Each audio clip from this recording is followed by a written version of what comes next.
Hello guys, this is ఆశ్రిత.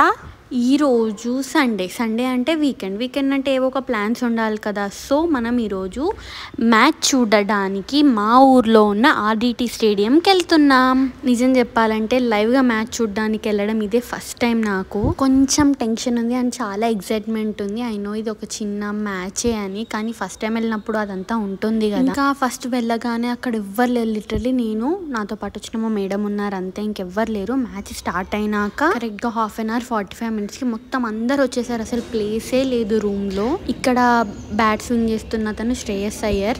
ఇంకా శ్రేయస్ అయ్యర్, సంజు శాంసన్ వచ్చినప్పుడు మాత్రం చాలా మంచి షాట్స్ వచ్చాయి. వాళ్ళు మాత్రం 4s and 6s బాగా కొట్టారు. ఇంకా తర్వాత ఇంకెవరంత మంచి గేమ్ ఆడలేదు. మధ్యలో బ్రేక్, డ్రింక్స్ ఇవన్నీ అవుతూనే ఉన్నాయి. లిటరలీ నాకు క్రికెట్ అంటే జీరో ఇంట్రెస్ట్. ఈ మధ్య కొంచెం ఇంట్రెస్ట్ వస్తుంది నాకు. ఇక్కడ వాళ్ళందరూ లంచ్కి వెళ్ళిపోతున్నారు. ఇంకా మనం కూడా లంచ్ తినేసి రావాలి కదా. సో కొంచెం అలా ఆర్డిటి స్టేడియం తిరిగేసి వద్దాం, చాలా డేస్ అయింది కదా అని వెళ్తున్నాము. ఇదంతా ఆర్డిటి స్టేడియమే, చాలా బాగుంటుంది ఇదంతా. దెన్ లంచ్ తర్వాత ఇక్కడ నెట్స్లో ప్రాక్టీస్ చేస్తున్నారు. శివం దూబే, తిలక్ వర్మ వీళ్ళందరూ ఇక్కడే ఉన్నారు, ప్రాక్టీస్ చేస్తున్నారు. ఇంత దగ్గర నుండి చూస్తా అనుకోలేదు, చాలా దగ్గర వరకు వెళ్ళాం మేము చూడడానికి. ఫోటో తీసుకుందాం అనుకున్నాం కానీ ఆ మూమెంట్లో నాకు ఏమీ గుర్తు రాలేదు. ఫుల్ ప్రాక్టీస్ చేస్తున్నారు. తిన్న వెంటనే మ్యాచ్కి ముందు ఇంత ప్రాక్టీస్ చేస్తారా అనిపించింది. ఇక్కడ బౌలింగ్ వేస్తుంది శివం దూబే అంట. ఓవరాల్ ఎక్స్పీరియన్స్ మాత్రం చాలా బాగుంది. నేను ఎప్పుడు అనుకోలేదు ఇంత ఎంజాయ్ చేస్తా ఒక మ్యాచ్కి వెళ్ళి అని.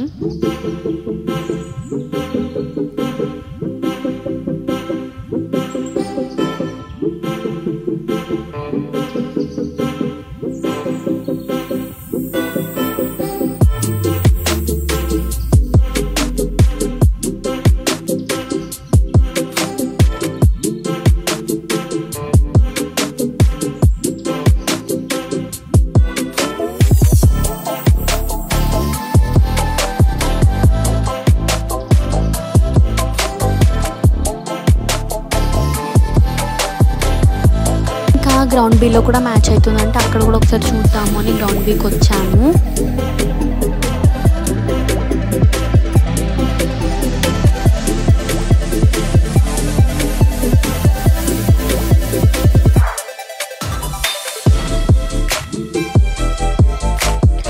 ఇక్కడ ఏమైంది తెలుసా, ఇది అయిపోయినాక మేము మరి మెయిన్ గ్రౌండ్కి వెళ్ళిపోయాం మ్యాచ్ చూడడానికి. అక్కడ మధ్యలో ఒక పర్సన్ అది దూకి కాళ్ళు మొక్కి మళ్ళీ వెళ్ళిపోతున్నాడు పరిగెత్తుకుంటూ. అది అక్కడ చిన్నపిల్లల రన్నింగ్ రేస్ లాగా అయిపోయింది. అతను వచ్చాడు, మొక్కున్నాడు, మళ్ళీ ఫాస్ట్గా వెళ్ళిపోతున్నాడు. అతని వెనుక వీళ్ళందరూ పరిగెడుతున్నాడు. అతను లాస్ట్ మూమెంట్లో ఎక్కి అటు వెళ్ళిపోయడానికి పట్టి లాగే పిలుచుకొని వెళ్ళిపోయినారు. ఫుల్ నవ్వుకున్నాం మేమైతే. తర్వాత అడిగాం కొడతారా అంటే కొట్టము అని చెప్పారు పోలీస్ వాళ్ళు అయితే. మరి అక్కడ ఏమవుతుందో వీ డోంట్ నో. సో ఇంకా తర్వాత మేము ఇంకా ఇంటికి వెళ్ళిపోయాం. బికాజ్ మాకు కూడా బోర్ కొట్టింది, క్రికెట్ అంత ఇష్టం లేనప్పుడు ఇంకెంతసేపు అని ఉంటాము.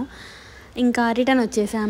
సో ఎవరెవరు దిలీప్ ట్రోఫీకి వెళ్ళారు. అనంతపూర్లో ఆర్డిటి స్టేడియం గురించి అసలు ఎంతమందికి తెలుసు. మా ఊర్లో స్టేడియం ఉందంటే ఎవ్వరు నమ్మట్లేదు.